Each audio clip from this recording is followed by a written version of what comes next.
Assam has been known not just for its rich culture, but also the fact that it has more than 1,000 tea gardens, a business that runs into crores of rupees and 1,000 crores of investment coming in with a semiconductor factory.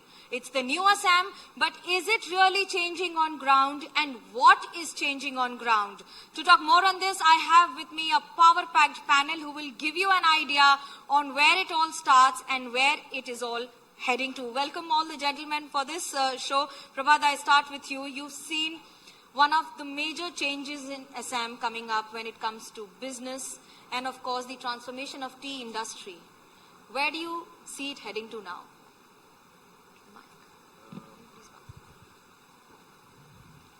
Well, tea has been one of the mainstays of Assam's industrial landscape in the past, along with oil, coal and timber. But all these industries, well, not so much oil and coal, I suppose, but timber and tea have seen a major decline over the last several decades. Timber because of ecological concerns and tea because of a kind of market dynamic that has worked very much against the plantations, the agricultural side of tea. It's worked against. So I suppose it's a correct step to move away from these kind of traditional industries into cutting-edge technology and into industries which are sunrise industries. It is the right way to go. But the problem is that the employment generated in these is minuscule compared to the employment generated in tea. Tea provides direct employment to about 1 million people. And Tata's plant, semiconductor plant in Jagi Road, at an investment of 25,000 crores, will provide direct employment to only 5,000 or 6,000 people. And indirect employment to a few more, maybe a multiple of 4 of that. So, you have to find employment for a huge number of people who are going to be displaced if you want to move out of tea. So I feel that the government should also try to revitalize this industry. It's lasted 200 years and there's no reason why it should not last another 200. But I'm afraid that we are not making good use of the asset that we have, which is land and labor. The labor, as I told you, we employ a lot of people, but we pay them pretty low wages. It's not a very lucrative kind of employment for anyone, okay. And we are having problems in retaining our people. So, we have a planter, Ajay Jalan, with us. Ajay, give me an idea on what are the challenges as a planter, as an owner of a tea garden. The rules have been changing. The government has been talking about giving patta to people, empowering a lot. Is it helping the business? See, the biggest challenge for tea industry today is the rising cost, labor shortages, and the climate variability is causing a lot of challenges. But we have to also understand that as we think, Assam is gearing up for a high-tech industry like semiconductor, so it gives a very powerful signal. It says that, that the infrastructure of Assam, the political will, and the discipline that is required to support such a high-tech global supply chain. So that has created an ecosystem. Now that ecosystem will also help in other sectors like tea to grow into its next phase. So the tea industry requires a transformation. I think the stage is set because of all the way the infrastructures and all has been created in the state of Assam. Okay, we come to Abhijit. Give me an idea on when you talk about other business sectors beyond tea.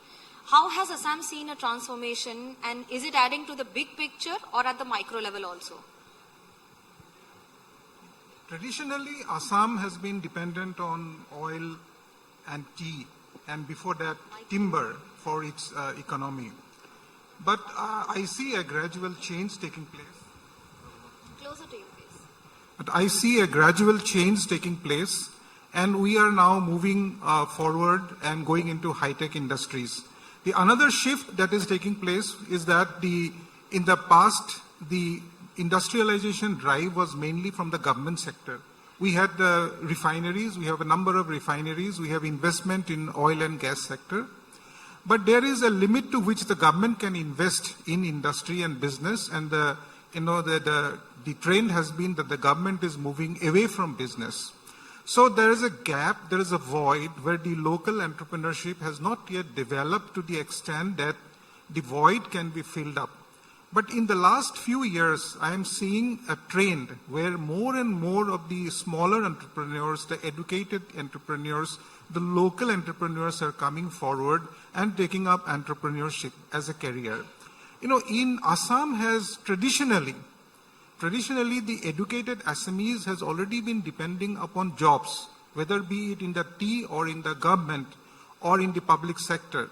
So now, educated youths are considering entrepreneurship as an alternate career and taking up entrepreneurship and business. This is a transformation of the society, still at a nascent stage, but where we see there is a big change taking place, because traditionally Assamese youth have not been seeking to do business, in contrast with what youths in, say, Gujarat or Maharashtra have been doing for decades and centuries.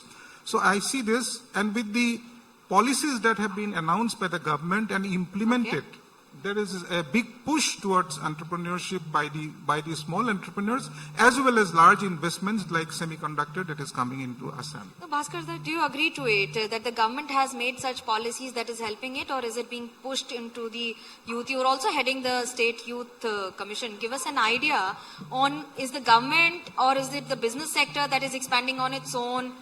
What is the real formula for the success? Just give you a small example. Just 2 days ago, Mr. Barua and I myself were present in an MOU signing ceremony with the CM.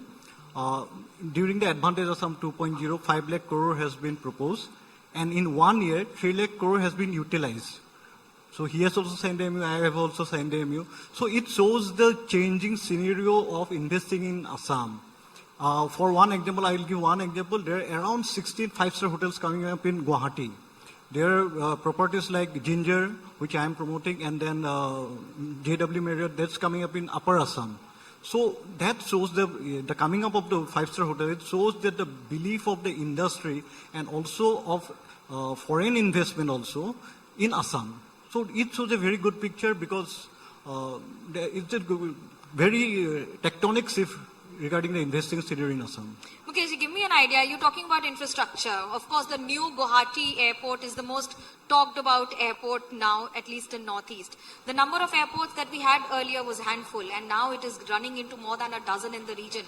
How does it add to the business, and how does it give an expanse to the rest of the sectors? We talk of the airports business.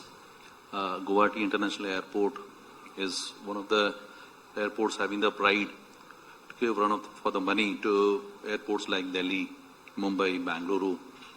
I'm very hopeful that we'll be getting the ranking of Guwahati Airport in top 10 airports, possibly both in terms of aesthetics as well as PAX utilization.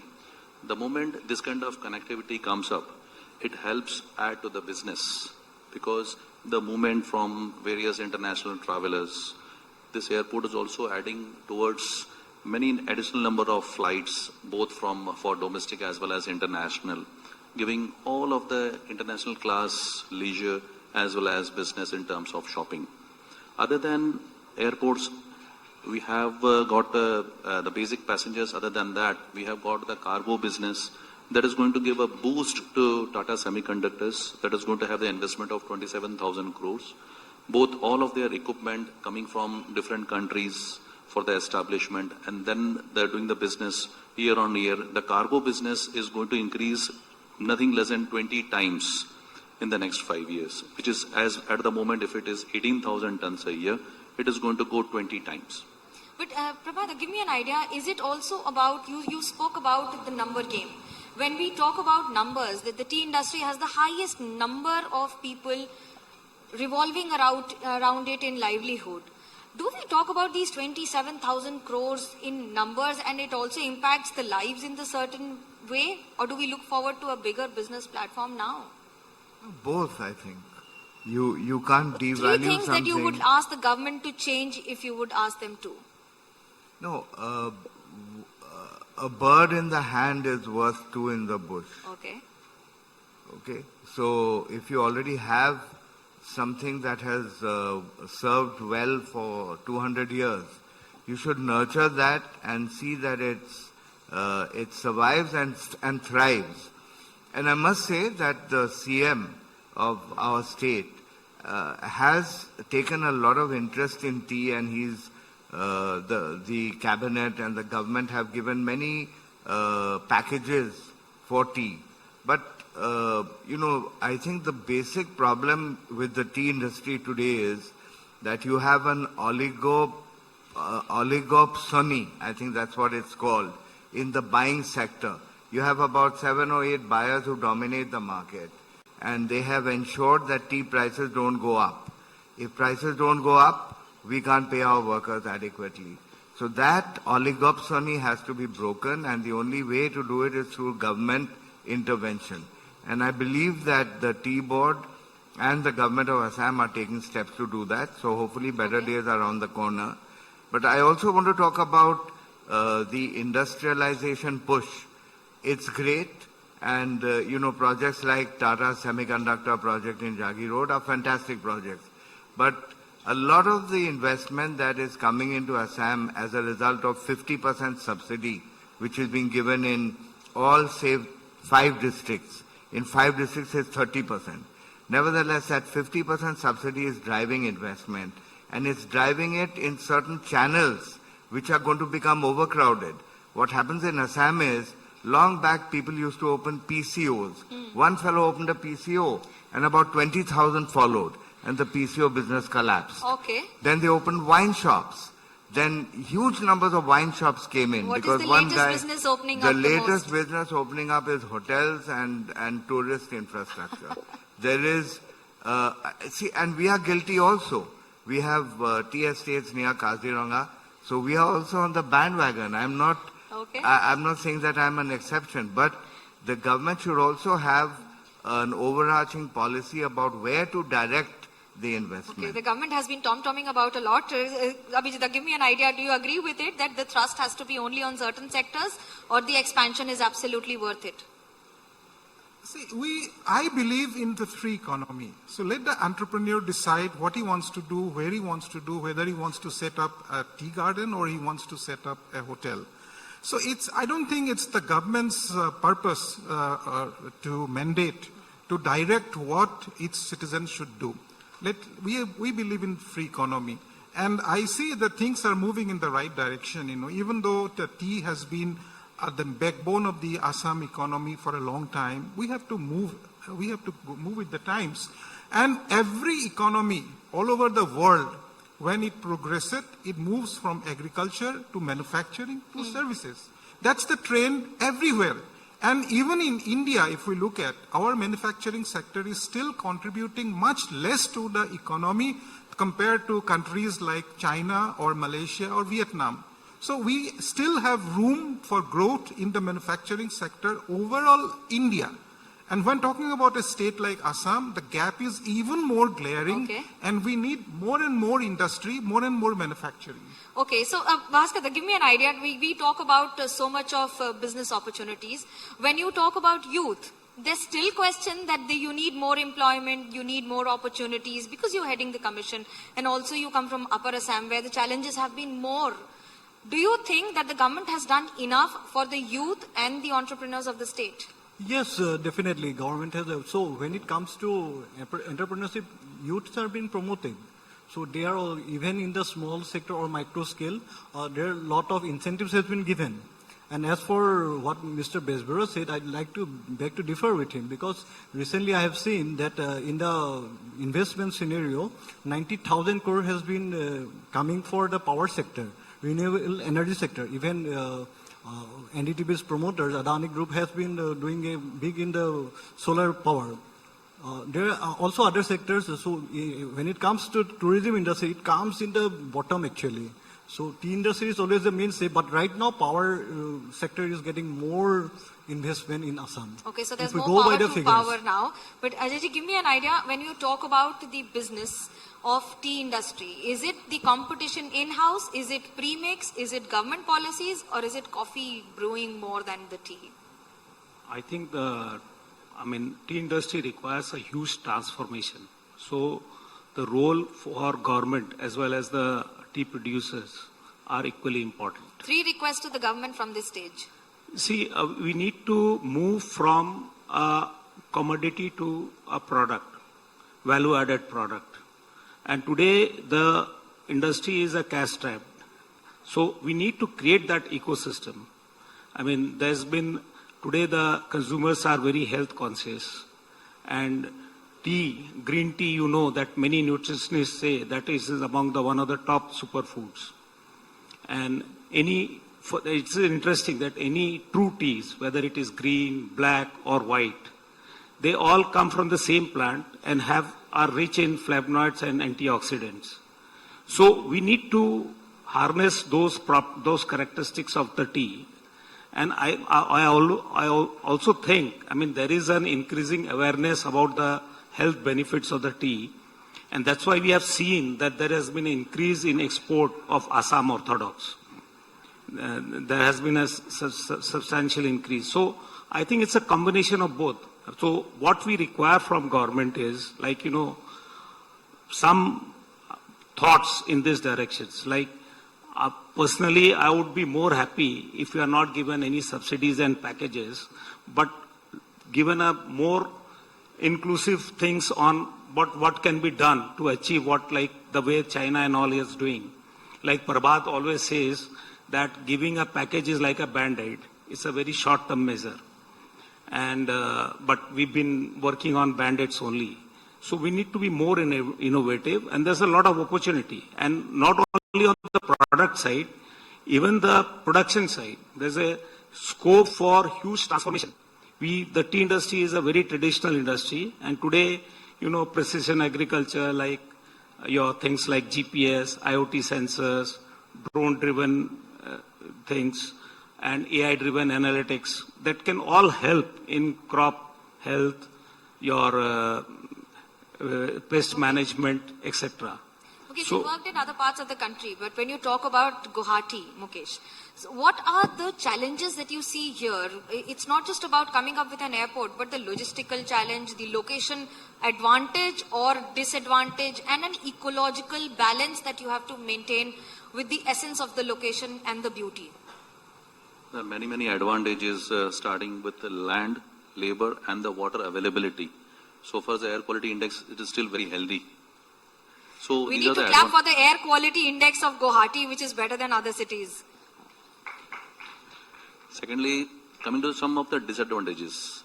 So now they are getting eliminated day on day, thanks to the collaboration of the technocrats, the business startups, as well as the support from Honorable Chief Minister of the entire state of Assam.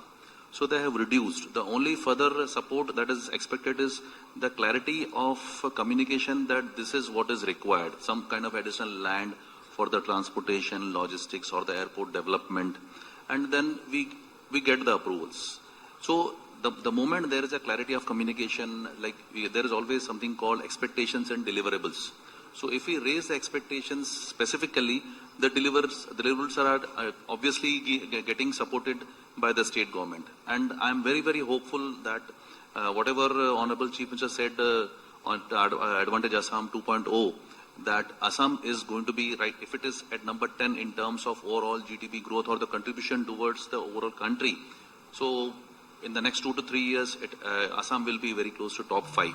Well, thank you so much, all of you, for being on the panel. It was wonderful speaking to you, and more insights on not just industry, tea, but also the semiconductors. And let's see on how Assam performs in days to come when it comes to the number crunching game of business. Thank you so much.